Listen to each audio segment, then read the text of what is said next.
through storms, unshaken, unbowed, through trials and verdicts, still standing proud, a titan in the tempest, against the raging crowd. He's got a vision for the future, gonna shout it aloud. Changing the wind, it's coming fast, a new foundation built to last.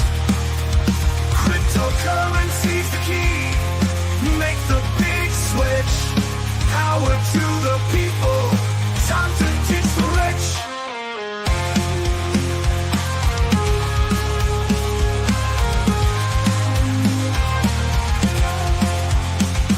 Legal battles can't hold him, he's moving on, with plans so bold, from dusk till dawn. He's rewriting the rules, a new dawn's day, from the hands of the few to the people's way. Say goodbye to all chains, embrace the new, a financial revolution, fair and true, for the workers, the dreamers, side by side, in Trump's new era, let freedom rise. Changing the wind, it's coming fast, a new foundation built to last.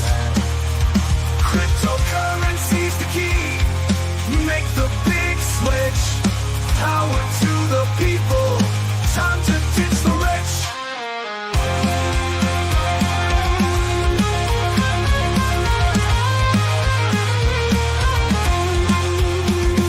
He's a fighter, a leader with a plan to share, a world of justice, well spread fair. Forget the old guards, the time is done. Under the banner of Trump, we all have won. So here's to the future, bright and clear, with Trump at the helm, with nothing to fear. The chains will break, and we'll all see a new world for you, a new world for me. Welcome, everyone, to the Crazy Kryptonaut channel. I am Zester, and thank you guys so much for joining. And I know that a lot of folks are still listening over there to Andy. I was as well. I only popped over here into the right StreamYard room with about a minute or so to spare as I was listening along. I think they'll wrap up fairly soon, but we're going to go ahead and start hanging out. And yes, Mile High Trish, love getting to hear the second verse and musical aid. Yeah, I do. I enjoy getting to hear that. I had been turning it off so quickly for so long. It felt fresh when I let it go back through for the second verse. But how is everyone doing on this fine Trump day? Happy Trump Day, Mile High Trish. Good morning. Good morning. Oh, howdy there, D. Flynn. And so, D. Flynn, the eclipse on 3/3 and the Ides of March help create a tradable bottom for XRP crypto. Now, D. Flynn, I've never been too much of a follower in terms of the astrology side, and so on that one, typically, eclipse type events tend to make people a little bit more fearful, just overall, and that's been found in the stock market. And other parts of people's lives. People are more likely to, be in that kind of a mood on account of it. So there's probably some science behind that, D. Flynn. There's probably some pretty hard science behind that one in terms of how it affects people's thought process, maybe. But otherwise, no, I hadn't been targeting that one. I do think, D. Flynn, that if we're likely to see a bottom and a recovery in 2026 or in second quarter, I would think March would be the month for it. A lot of that, though, in my opinion, D. Flynn, is highly contingent upon the Clarity Act and its overall progression. But D. Flynn, I'll have to think about it from that perspective. Look at it in terms of the Ides of March and the eclipse, and Yeah, I hadn't thought about it from that perspective, D. Flynn, but hope you're having an awesome Trump Day, man. Good morning, music lady. Hope you're having a great one. Good morning, Reno Hightower. And yes, guys, please do remember that the content in this podcast is for educational and entertainment purposes, not intended to provide financial advice. Please consult with a financial professional before making investment decisions. Very important one to include. Thank you. Thank you, Trish. But how is everyone out there doing? What are y'all seeing in the news? I know Andy earlier, there's so much going on in the precious metal space, so much going on in global financial markets entirely outside of cryptocurrency. To it's kind of hard to stay focused. And I think that's definitely a part of the plan. We've got so much coming at us from politics, economic side. We've got so much coming at us nonstop. It's very hard to stay focused. What are y'all thinking about that one? What are y'all seeing on the crypto side? We're going to go through the things that I'm seeing, but I'm curious, what all are y'all hearing? We do have one pretty big little piece of news today. I suppose I should say one very much news creating event that is going on today. And that is, in fact, happening at Trump's Mar-a-Lago, in particular, the World Liberty Forum, to convene global leaders at Mar-a-Lago to shape the future of finance and technology. This is set for today. And it is a who's who of global leaders. I have got an article around here in one of these that goes through everybody that will be there during the event. Yes.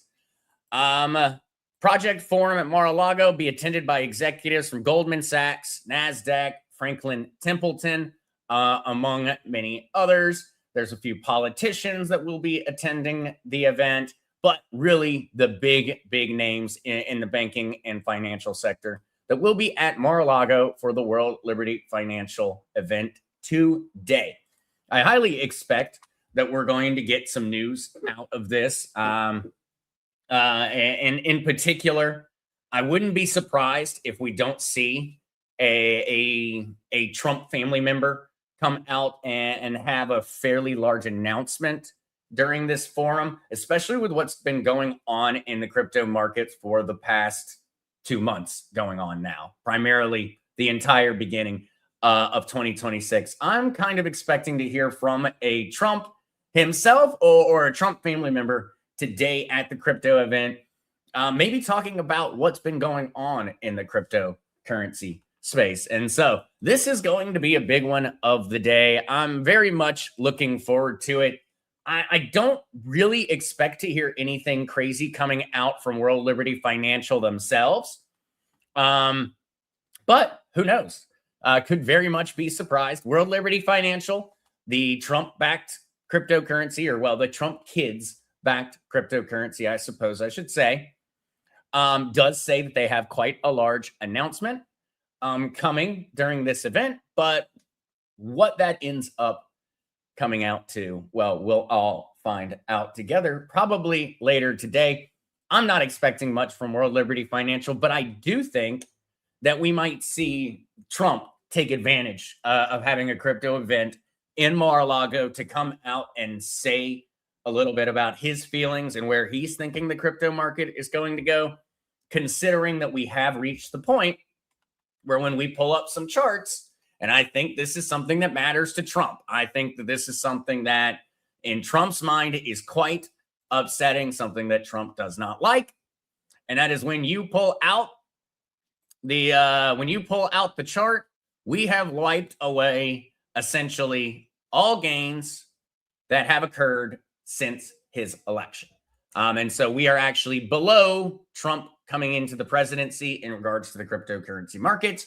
We know how he feels whenever the stock market or whenever the Federal Reserve does not do what he wants. He makes statements about it. And on the cryptocurrency side, we have not gotten that statement. And that's why I feel like it's going to happen either today or very, very soon. And we're going to get some clarification from him about what the administration is doing on the cryptocurrency side, because something like this, that that is the type of stuff that drives Trump nuts. And he hates seeing those type of statistics. And well, the statistic is true. Since Trump won the election, I wish I could get it to stop right there. All right, November 9th, 2024. So right after 76,630, currently sitting at $67,047. Whimsical Winders, the crypto space has dived. How long until it comes back to the high from last year? Via it all going to stay low until after midterms to rattle cages. Whimsical Winders, well, that is absolutely the golden question. That's the one that everybody's looking for. And we're going to talk about that one today because the date on that one, Whimsical Winders, depends on really when you started the clock. And so that one's kind of an interesting concept, but it's the same idea that you would take from the stock market or from the economy. We don't know we're in a depression until we have been in a depression for years. We do not know we're in a financial recession until we have been in a financial recession for years.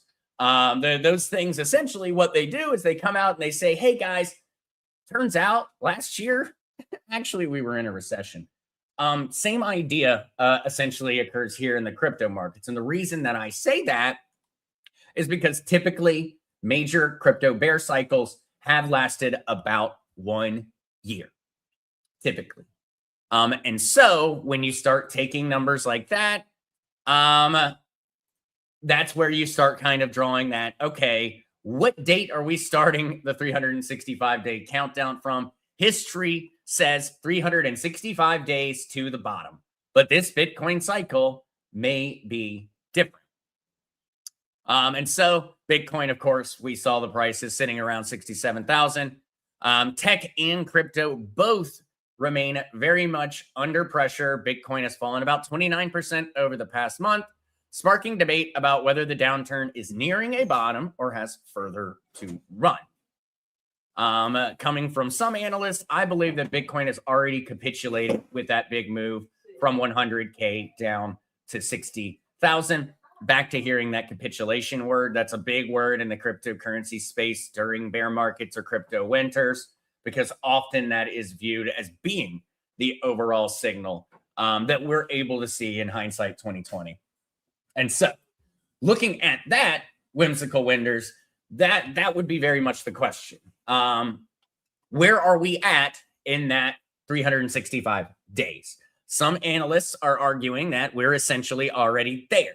We've been experiencing that overall downturn for the past year. Look at the 1-year chart. The 1-year chart, as many analysts are arguing, essentially was a false bull market. The bull market was created for was honestly just a little bit of a fad. And they're arguing that, well, maybe we've honestly been in a little bit of a crypto winter the entire time. And the only thing that's changed is that now we have mainstream adoption of cryptocurrency, and that changed the cycle. Personally, when it comes down to it, I don't think that we have a true cycle anymore. The cycle was broken. Because fundamentally speaking, the nature of cryptocurrency, digital assets, blockchain technology has changed. Not in a speculative sense, in a fundamental way in the means that it can be utilized. We are seeing mainstream adoption. We are seeing stable coins dominating in terms of growth. They are one of the fastest growing tech sectors by far, only really being outbeat by AI and just blockchain as the whole. We are seeing cryptocurrency invade our daily lives. Since the beginning of 2026, you can now go to Walmart and buy things with Bitcoin. You're going to see more and more of that. It's in no way is that going to be only the beginning, or is that going to be the end? I mean, and so we are in an entirely different market. I think that Whimsical Winders, as much as I want to be able to look back through and say, okay, here's what happened in the past. Most likely it's going to happen again, because that's how markets tend to work. The stock market, you can go back throughout all of the history of the stock market. It may not repeat, but it darn sure rhymes. I'm thinking that at this point that we essentially are in the process of creating a new market cycle for cryptocurrency. And that is why everyone is so hesitant. That's why everyone is so uncertain, because market certainty and making guaranteed type investments, the reason that you hear about this is not because those investments are fundamentally different. It's because they have historical precedent. Blue chip stocks are blue chip stocks because for the past 40 years, they have been predictable. That is really why they're there. They're predictable. And that means that analysts can go back through and you can look at the past 40 years of history and you can pretty certain guarantee that that market's going to continue rhyming. I think that's the problem that we're at right now in crypto, is that we had gotten to a point where we were starting to establish that history, that market cycle, that, hey, this is how this works. Analysts were starting to wrap their heads around it. And now we fundamentally changed the entire game. The value proposition of digital assets has changed. Now we're talking about real world assets in tokenized forms. We're talking about retail payments. We're talking about daily use case.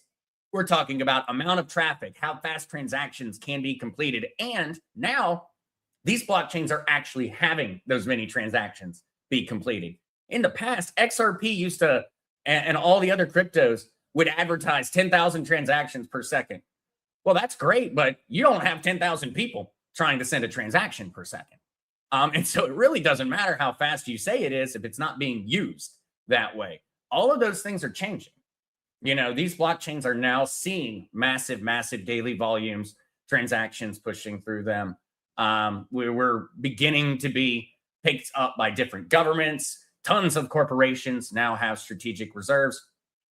I just think that the problem right now, Whimsical Winders, and I think we're going to be in this for a while, is that we have broken the cycle. And so trying to point at any one thing or say, well, this was the day, or, well, last time this is how it worked, so it's probably going to work that way again. I am concerned that, or not concerned, honestly. I believe that that is just no longer the case. I think that is a good thing in the long run, because it is a massive fundamental increase in value. This was not a loss, but we're not going to really know.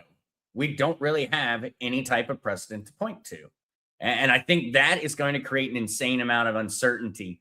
Especially, it's going to create uncertainty among people who have been in crypto for a long time.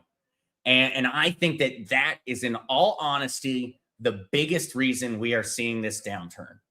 And I can back that up in that many of the wallets that are selling are OG wallets. These were original wallets. These are people that have held Bitcoin and cryptocurrencies for many, many years. And they are profit taking, I suppose, would be wiser way of saying it. And so I think that's very much the push. It is an extreme uncertainty. A lot of people selling are old hats. And I think they're selling because, well, we have broken cycle. Things aren't making sense anymore. And until we have some market precedent, we continue to see the growth, we continue to see legislation pass, I think folks are going to remain very, very concerned, because they just don't understand the market again. Reno Hightower. Sorry, I went on quite the ramble on that one. I've got quite a few thoughts on that, because anytime that I try to dive through and look through the numbers don't make sense. Ultimately, when you try to do long technical analysis on the market, it doesn't add up. Short term still does.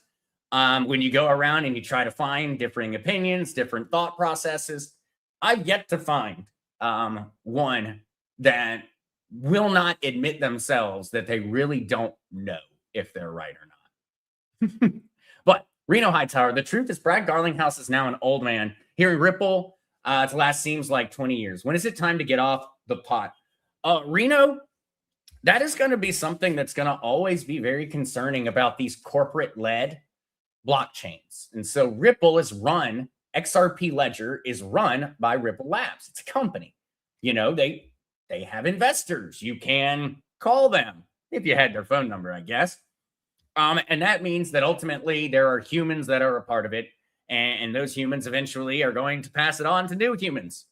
That one is. That one is. It's always going to be a little bit of a concern, Reno. I have a feeling that you're going to see things like XRP Ledger, things like Ripple Labs, that they're going to start utilizing the same blockchain technology in order to essentially manage the ledger. And in doing so, they're going to kind of shield XRP from having to worry about essentially a succession crisis.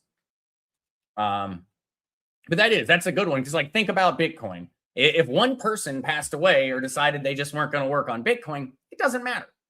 Just doesn't matter.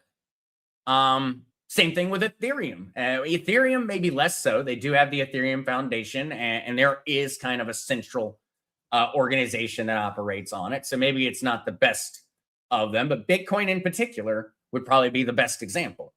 Ultimately, Bitcoin is not tied to any one man, any one company, anything. It's going to be interesting to see how these corporate blockchains, how they do handle those things going into the future. Reno, that's going to end up being I think you have predicted what's going to be a future really, really big news cycle. Sometime a decade, 2 decades from now, we're going to have, the value of a cryptocurrency crash because the CEO, passed away or something happened. It's going to be interesting. Tammy. Good morning, Tammy. I think I was 6 or 7 on the like button. Thank you so much, Miss Tammy. Thank you. Good morning, Deborah. All right, Musical Lady. Heard recently on Andy Scheckman's podcast talking about crypto stablecoins of third-party companies have control mechanism to turn on/off stablecoins, which is concerning. Spending your thoughts. All right, Musical Lady, this is a great question. Because I can argue this thing from both sides. And this is a debate that I've had. I've talked about this with companies that are going through and are looking through tokenization and the very idea. And so, Musical Lady, essentially, there are a variety of different arguments here. But one argument that I've regularly heard about why they want to be able to turn on and off the stablecoin is, Musical Lady. So say in you have gone through and you have invested in tokenized silver. I'm gonna create an example here on the fly for it that I think will make it as easy to describe as possible. And so let's use this as an example. You have decided to, we'll use Pax Gold since we can literally look at it on a screen. You have decided to invest $10,000 in Pax Gold. You're buying about 2 gold ounces or whatever, and that is digital gold ounces.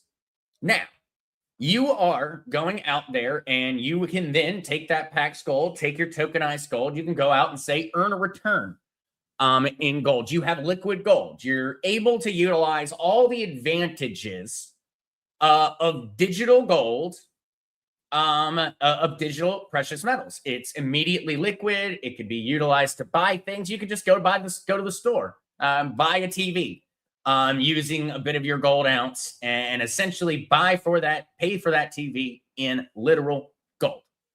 So you got all of the advantages that came with digitized currency. But what if somehow it was stolen or it was taken or you did lose it? So say you lost it. Maybe that's the best way. You have done all this and you lose it. You lost it. You lost access to that crypto. Wherever that may be, it fell off the boat. Well, if that company that tokenized the crypto for you, that tokenized the gold for you, has the ability to turn on and off, you are able to return that crypto. Does that make sense? In that situation, you lost access. That gold, digital representation of that gold is gone. It's gone. And so now, no longer, we have a problem here.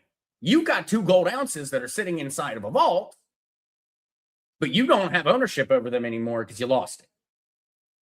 However that may have happened. I'm just using a very simplified explanation. But if said company had that ability, then they could just revert the transaction. It would never be an issue. Everything is just fine.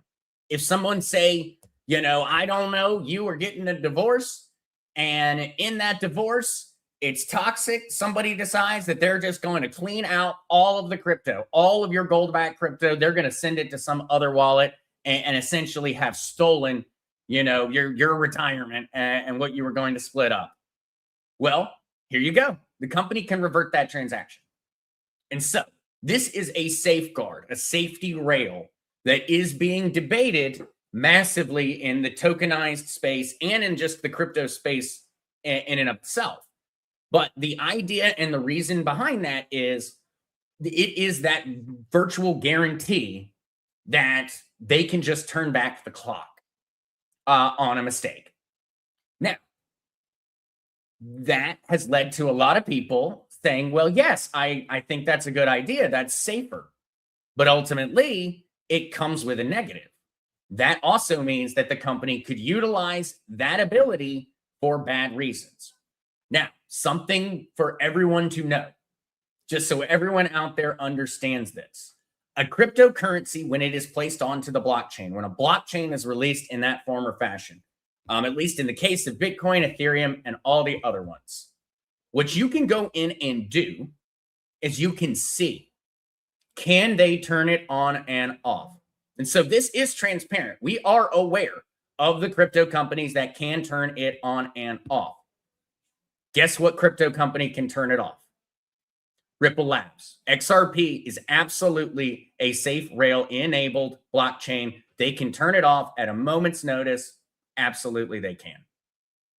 And so there are lots of things here, and it comes down to a question of liability. Are these companies going to be held liable if they don't have that ability?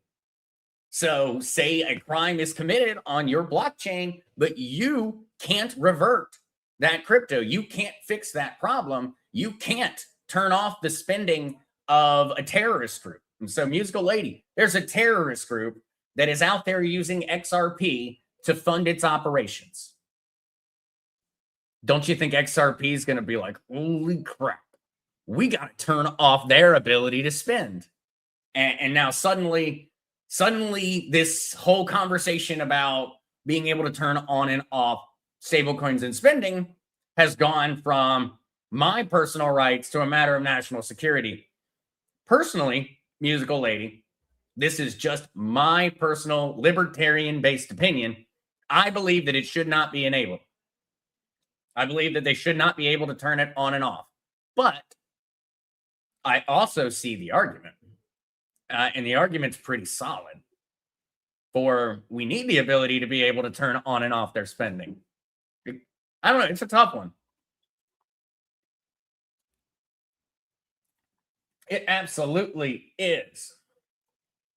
Yeah, whimsical. At some point, you have to do something or have to get off the pot. Time is always ticking. Yeah, time is not necessarily our friend. And I really think that on the XRP side, on the blockchain side, I think that we are moving forward at a fairly breakneck pace.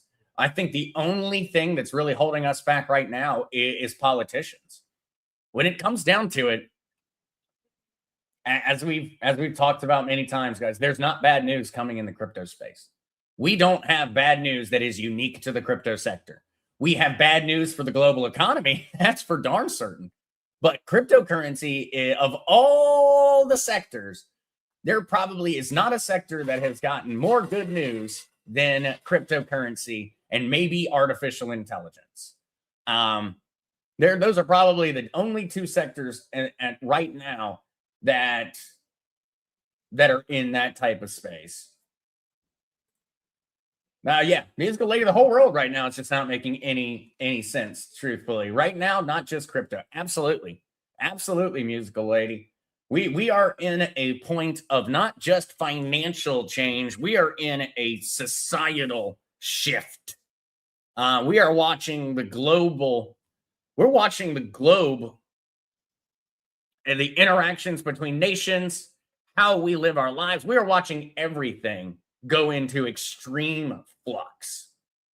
I think it is the most exciting of times, in my opinion. I cannot really imagine a generation besides maybe 100 years ago. The advancement and really the technological advancement of the past 200 years, I think, is going to look like nothing in comparison to what we see on our way to 2100. Ultimately, we are going to see things that and a pace of change that I think is unimaginable. I don't think us humans are really ready for it. We're adaptable, but I don't know if we're really capable of adapting that fast, and it's coming that fast.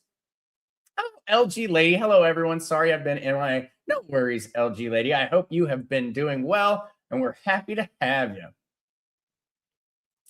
Whimsical Winders, thank you, because I'm just unsure of everything. Absolutely, Whimsical Winders. I think that uncertainty right now is the key word.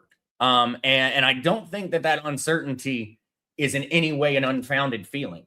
We are feeling uncertain because there is so much uncertainty in the world, and things are changing so quickly that we're really not capable of sitting there and fully understanding it. I can't go through and say, well, look, this is just what happened back then. This is what happened before. Or, well, we've already seen how this science experiment works out. We can't do that. Not in this situation, because we've never had it happen before. Trying to keep positive, but it's hard. Absolutely, Whimsical Winders. Absolutely. And whenever that does occur, very regularly, I do not look at it, I think, as often as some folks probably imagine. They go, Zach's works in crypto, does all this stuff in crypto. He probably spends so much time looking at his portfolio and all of that. And I don't. I used to. It used to be my second job.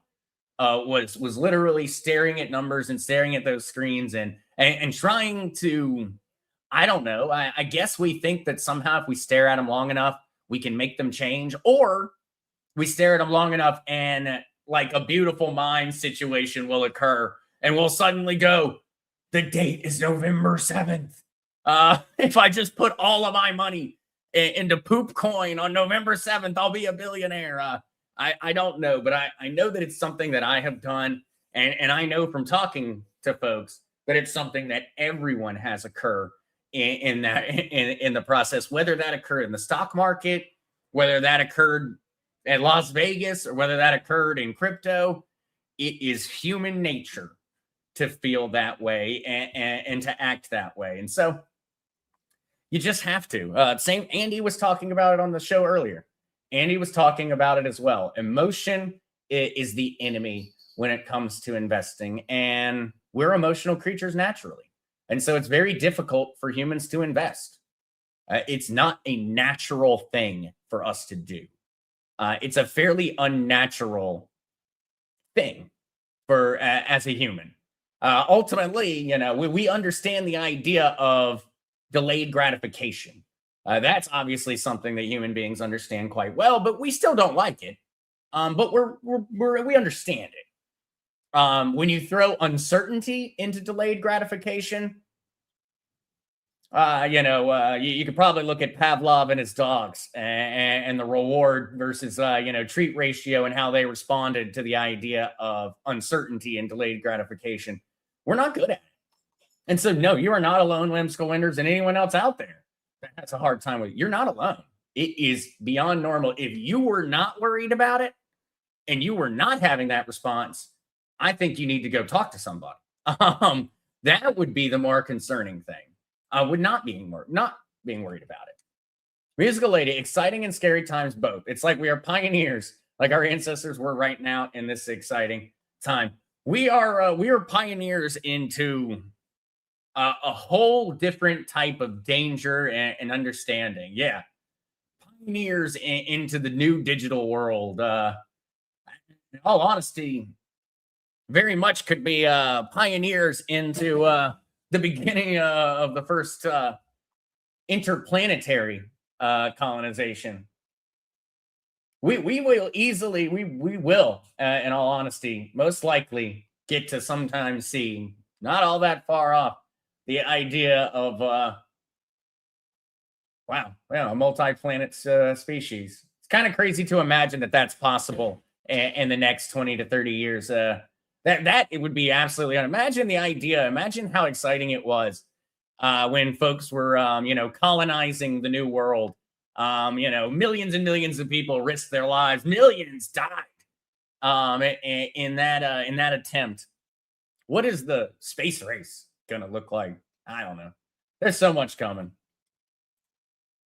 Crazy Chester, as an example, I hold 1 ounce of silver. What is the process to tokenizing? Do I send it to someone? Maybe I'm wrong, but I think of it as collateral. Crazy Chester, great question. And matter of fact, I can actually tell you exactly how it is already existing at a company that you can literally send your silver to. And so we're going to be talking with that company soon.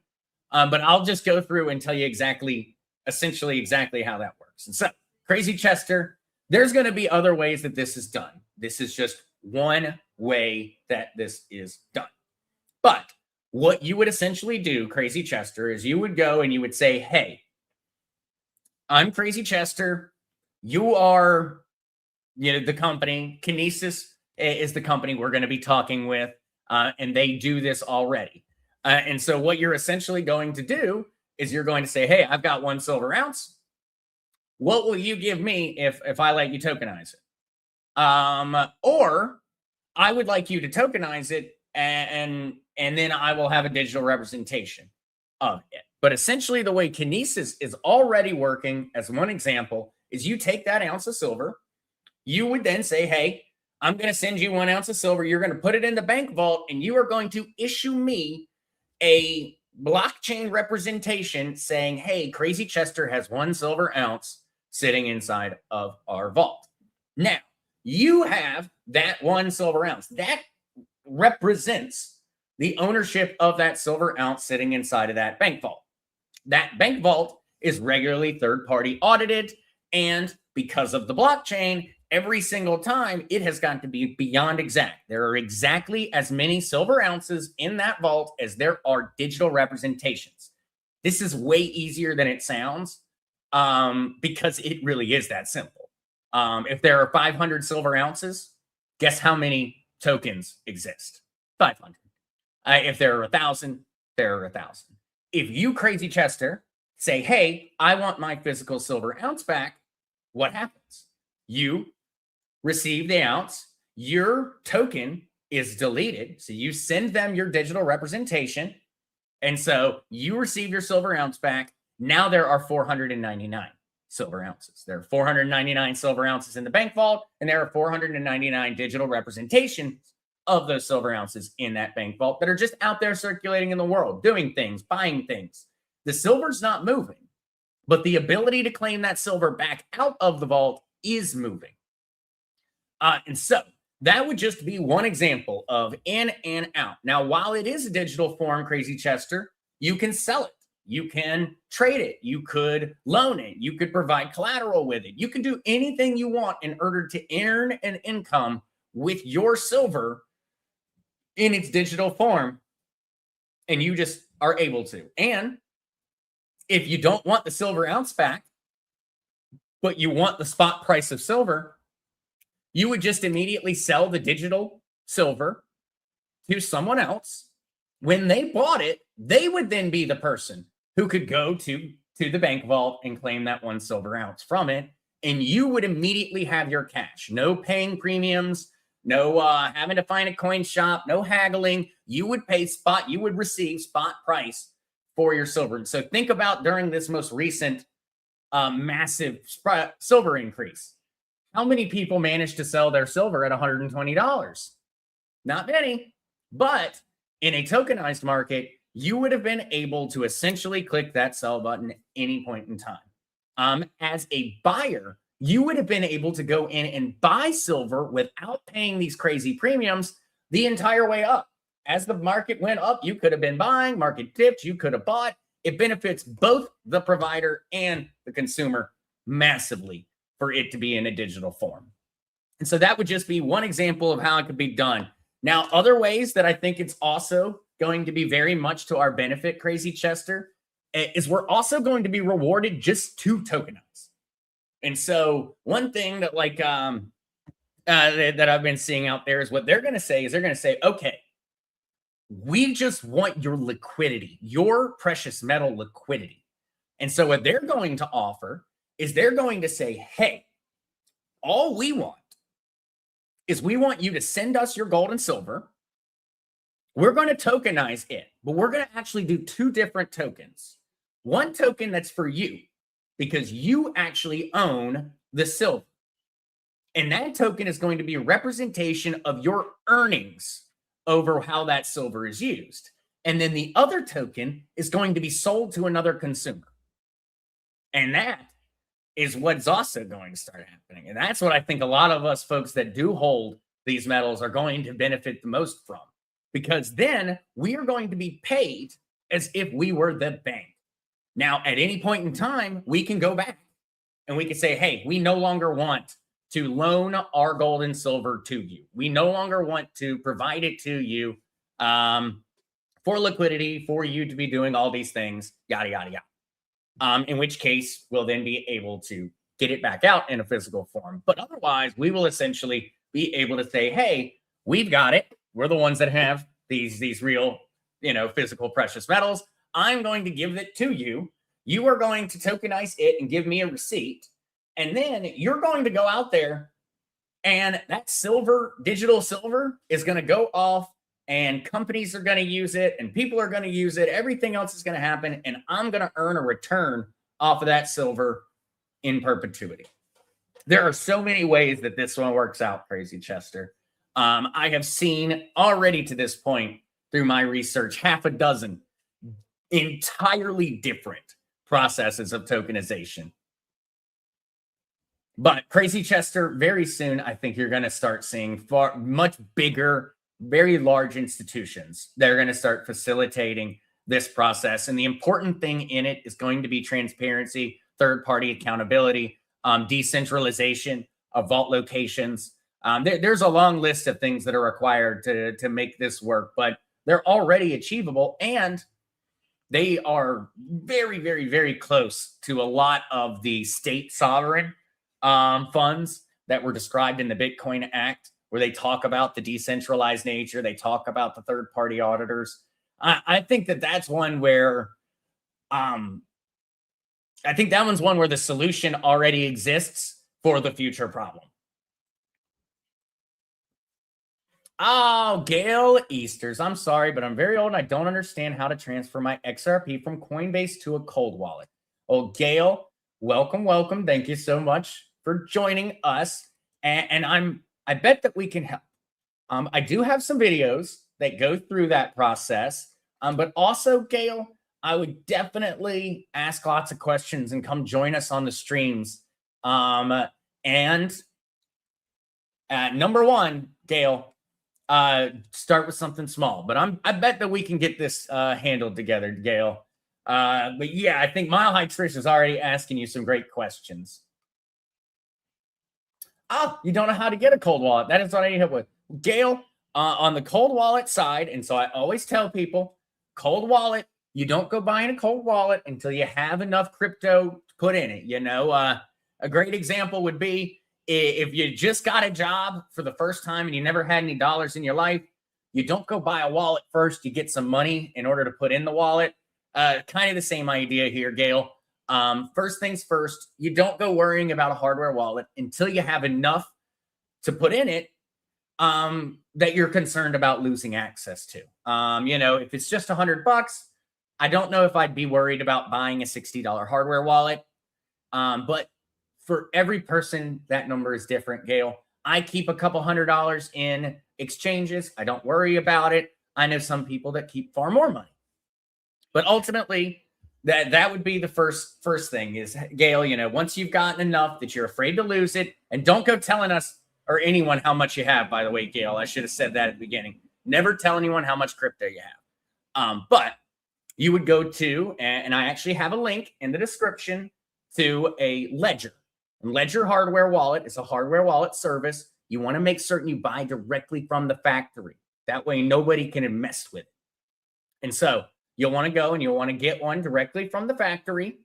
And then you'll be good to go. That's the most important part when you're getting a hardware wallet, Gail, is don't buy one on Amazon or eBay or Best Buy. You want to make certain when you buy that hardware wallet, Gail, you buy it from the factory.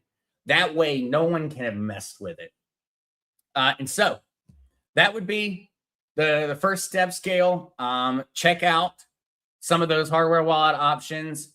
I know a lot of folks that are older have started telling me that I need to stop recommending the S Plus without telling you very specifically the screen is very small. And so I use the Nano S Plus. The screen is very tiny. The ones that have larger screens are more expensive. But that would be like the Ledger X, the Ledger Flex, the Ledger Stack. But yes, you need to make certain, though, Gail, to go through and when you do get that hardware wallet, send some emails, let us know over here, and I'll try to make certain, and we'll go through it either on the stream. We'll go through a setup process. I think a lot of people would benefit from that. Maybe that's just what we should do. But Gail, you send an email. Let me and Trish know when you have a cold wallet, and we'll do a live stream tutorial, Ledger hardware wallet setup and Coinbase withdrawal. We'll do it live. And so that I think that would be a great thing for. I've gotten so many folks in a similar situation. Yes, I don't know if you mind doing that, Gail, but if you don't mind, send an email when you do get a hardware wallet, and we will do a live stream just for you, and everybody else gets to watch along. And I bet that would help out a lot of folks because I've got those videos. They're old and they're split up. Screens change. It'd be a great time to do an update on that. A great time to do an update on that. Oh, and of the other ones, Gail, whenever you are learning things with crypto, always send test transactions. This is a little bit of a heads up just for everybody, but it came to my mind during that. Remember, always, always, always send test transactions. What do I mean by a test transaction? I mean, send $1, send pennies, send small amounts, and then go on to that destination wallet and make certain it arrived. It's the easiest way to go through and just double check that you didn't mess anything up. I have been doing this for a decade now. Or, well, yeah, literally a decade. 2016, 2026, a decade. I still send test transactions. And I think you should too. When it comes down to it, it is such a small cost to just make you feel so much better. Whenever you are doing anything in crypto, send test transactions. Pennies, 1 XRP, whatever that minuscule amount is for you. Yes, exactly. Gail, 1 Shiba, exactly. It might cost you more to send it than what you're sending, but it is so worth it. So worth it. Absolutely. Yeah, one of those it's a simple, easy thing that will save, it could save millions of dollars depending on the transaction you're sending. It could save millions. All right, though, guys. I am amazed. 49 minutes have already passed, but I do have a few last articles, and then I will probably say bid adieu to everyone for the day. Of course, I'll be back again on Friday, but let's go through some articles real quick because we did have a few interesting ones. This one, really wanted to point this one out. All right. These cryptocurrencies that people are keeping inside of ETFs, that people are keeping on exchanges and staking through exchanges. Remember, the companies are making money off of your money because of that. And so BlackRock's Ethereum ETF is being managed through Coinbase, and Coinbase is staking the Ethereum that is being purchased for the BlackRock ETF. That is resulting in staking returns. The same idea as what you receive when you stake your Ethereum via Coinbase. So I wanted to show this one to you because you're a part of this. And the easy way to stake nowadays is on centralized exchanges. Like we've gone through on the show. I'm staking Solana on Gemini. I automatically receive a return. That's a part of our Zero to Retirement Challenge. I automatically receive a return for my staked Ethereum. I also have staked Monad over there. I automatically receive a return for that Monad. But by taking that simple route, I am not making as much as I could. And so with ETF Ethereum staking, BlackRock and Coinbase plan to take an 18% share of staking rewards from BlackRock's proposed Ethereum staking ETF, according to an updated regulatory filing. All right. We'll take 18%. Between 70 and 95% of the ETF's Ethereum would be staked, with Coinbase serving as custodian and execution agent. And so the firms disclosed the fee structure and admitted S1. According to the filing, investors in BlackRock's ETF, Ethereum ETF, will receive 82% of the rewards, and BlackRock and Coinbase will be splitting up the remaining 18%. This is a very, very important I think this is just a very important clarification article for folks, just because I don't know if everyone is aware the degree to which and how this works.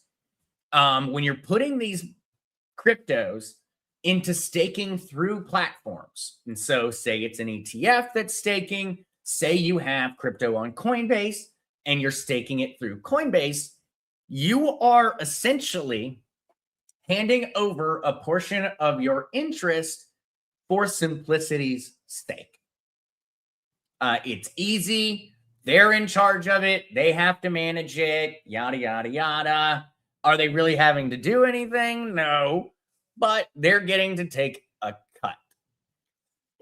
And so this exact same thing is happening when you are staking. So if you're going through an ETF and the ETF is staking, they're laying out how this is going to work. This is the exact same way that it works for you already on centralized exchanges. I thought it was a good point of clarification. Might bring some questions to people's minds when they look at it that way, or they kind of think about it. Something we'll talk about going into the future, and something I honestly want to put together for us as a community is maybe put together our own staking pools at some point in time. That way we would not have to pay as high of fees, but we would also get to have the simplicity side of it. Yeah, absolutely. Always. Whimsical Winder says, make sure you don't lose your passwords or keywords. Absolutely. In the world of crypto, those words and those passwords are beyond important, and no one is allowed to see them or know them besides you unless you trust that person with your life. LG Lady, I thought the opposite. Crypto / Coinbase staking earned more as interest. Oh, LG Lady, we don't know the percentage. We know pretty much. And so LG Lady, it does seem like we're getting a little bit more than 82% on Coinbase staking. But LG Lady, this is happening. You are paying some to Coinbase when you stake on Coinbase. It seems like it's a lower percentage than these ETF holders are going to be paying them. So yes, LG Lady, that does appear to be true, where we do seem to be getting more, but we could be getting all of it, is what I mean, LG. We could be getting all of it, but it gets harder. Blessed beyond measure. Easiest cold wallet to use, where to purchase. Well, blessed beyond measure, I use the ledgers. There's a link in the description that'll save you some money and supports the channel. But you specified easiest. And so blessed beyond measure, easiest cold wallet to use is going to be one of the more expensive ledgers. A Ledger X, a Ledger Flex, a Ledger Stack. They've got big screens, batteries, Bluetooth. You can use them on the go. You can connect to your phone. They are the easiest to use in that regard, but they're expensive. A couple $100 for the fancy one, $100 and some for even the low end one. But it is much easier to use. It's got a lot more simplicity to it. Big screen, much easier. Yeah. Musical Lady, is there any new updates on Clarity Act since last week? I see it's been quite of what I am observing. Last week, Musical Lady, we had some good updates going into Wednesday of last week, so exactly a week ago. And then it has been essentially silent since then. I believe, though, that it is set for another conversation in the next days. And I'm kind of curious if we're not going to get an announcement from Mar-a-Lago today during the World Liberty Financial Forum that is currently being held. I don't know why. This is, guys, just so you know, I have absolutely no evidence to support that some kind of announcement is going to occur at Mar-a-Lago. None. But I have some kind of feeling that we're going to hear something from the Trump family in regards to this event. I just have a feeling. I just don't think that Trump and his family can stay quiet about this financial market, with how heavily they've pushed it, with how much they've talked about it, with how much money they have both made from it and put into the crypto markets, and just his overall personality. I cannot see him staying quiet about what's going on in crypto. And so that is entirely, hey, I could be very much wrong. I could be very much wrong. All my crypto gaming earnings are staked. The tiny bits just keep growing. Mile High Trish, absolutely. Absolutely. The ones from for the Gemini card. My Gemini card, the XRP that I'm earning back on that one. I switched over to Solana for a little while, and it's awesome. I switched over so that I was earning some Solana. I wanted to start diversifying what was inside my Gemini. The Solana automatically stakes. And then it's compounding staking earnings. And so each month, the number just keeps getting larger. The amount that I am getting for doing nothing just keeps getting larger. It really is awesome. I hope that it someday grows into a very large number. LG Lady. And so ledger staking, all of it means not staking. LG Lady doesn't mean not staking. What they're doing is essentially they're providing a service. And they're handling the staking for you. And they're taking a cut. And so Ledger is doing the same thing. Ledger staking that occurs through the Ledger Live platform. Ledger's taking a cut on that. You're still getting the lion's share. But yeah, they're providing a service. They're handling it. They're putting together all the funds. They're taking a cut. They're sending you the rest. Whimsical Winders, taxes on staking. Yes. Staking, as of right now, is considered income. And so, as of right now, sometimes I forget that, I always have to say, not financial advice, not legal advice, consult with a legal professional, accountant, etc., etc. I've got to say that even if I know I've already had that conversation. I know that's what they told me. I was informed that I needed to pay that as income. I was informed staking returns would be classified as income as of right now. Where that goes in the future, Winders, I really hope at a certain point that it begins to be viewed as capital gains. I really hope that at some point it begins to be viewed as capital gains. But we can look at the precedent of dividend yielding stocks. To kind of have an idea of where that's going, because a dividend yielding stock, while it is in no way the same thing, it kind of walks like a duck. And so if we were to look at dividend bearing stocks as an example, that might kind of give us a heads up on where they're going to go on that side. But as of right now, I was informed to view it as income and that I would be taxed in accordance with that. So that is what I was informed by the accountant I spoke with in regards to my own personal tax filings. So take that with a grain of salt, because right now most accountants, most tax professionals are still very much in the learning process when it comes to cryptocurrencies. Musical lady, that's a great idea about our own staking community. I really do think that it would be a lot of fun, musical lady, and it's really not as crazy. It wouldn't be that bad. It really wouldn't be that hard. And the way that essentially that would work, musical lady. So like for Ethereum, to run an Ethereum node, you need 30 Ethereum.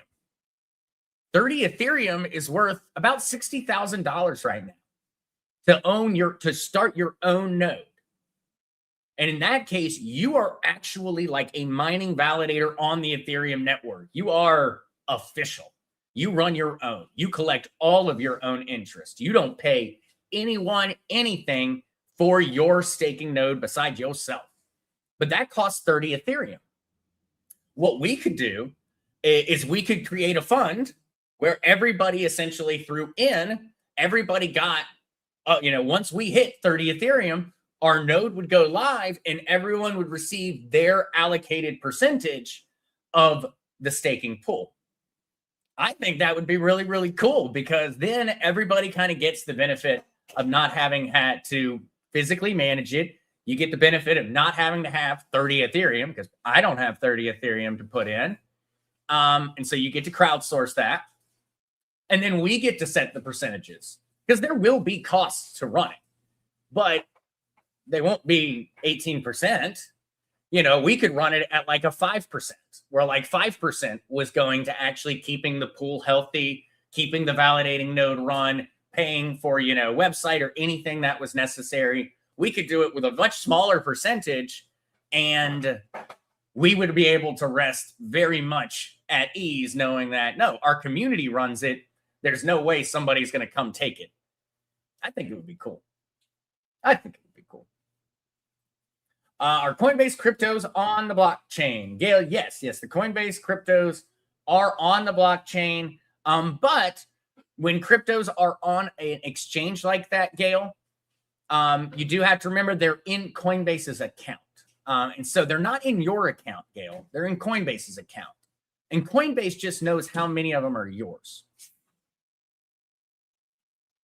Musical, yeah, staking tutorial would be a great one. No, absolutely. Shirley McClendon, World Liberty Financial uses a trust wallet. It's stored on the cloud. What do you know about trust wallets? I know that I do not trust Trust Wallet. I do not trust Trust Wallet. And if it's in reference specifically to Trust Wallet, as in the large soft wallet company, I am not a fan. I have known many, many people who have lost their crypto on account of, let me bring up the screen. Trust Wallet. So if it is this Trust Wallet, as in trustwallet.com, I used to have a Trust Wallet. I still have some Trust Wallets on some phones. They don't have anything in them anymore, I hope. But you don't need to use Trust Wallet for World Liberty Financial. You don't need to. And well, things change. These software wallets are improving. Trust Wallet could be much better than what it was when I was using it years ago. But as of years ago, I was very much not a big fan of Trust Wallet years in the past. I always recommend, if it's going to be a hot wallet, I recommend the little fox, Mr. MetaMask. It's the one I've always used. It's the old school OG software wallet, created by a group of students, I believe, from Carnegie Mellon or MIT years and years ago. LG Lady, what's the minimum need to join in on World Liberty Financial? This will be our last one, because I'm at an hour and 4 minutes, guys. My throat's starting to get a little scratchy, and I gotta jump on stuff. But I got you on this one, LG lady. Let's see what the price is. 12 cents. So LG lady, you can have a one World Liberty financial token for 12 cents. That would be the buy-in price. It is available on Binance, OKX, Gate.io, MXC, Coinbase Exchange, BitGet, Bybit, KuCoin. These are all the different exchanges that you can find it on. And so, yes, LG lady, you can participate for 12 cents. LG lady, I do not have any World Liberty Financial. I do think that I should get a little bit just to be a part of it, because I am curious what they're up to. I am very curious what the Trump family's up to. I just am not certain what the ultimate angle is for them on World Liberty Financial at this point in time.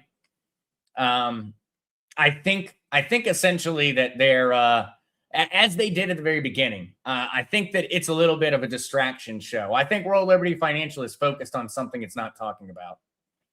And so, yeah, I'm curious to be a part of it. All right, though, guys. Thank you so much for joining. It looks like Tommy decided he was not getting enough screen time, and so he decided to jump in. We got Tina and Tommy back here, and so with them joining, I guess they're here to wish everyone a happy Trump Day. And so, all right, guys, love you. I will be back at 11:30 a.m. Eastern Standard Time on Friday. We'll be chatting more crypto, and, well, who knows what else might have happened in the world by then. But love you guys. See you soon.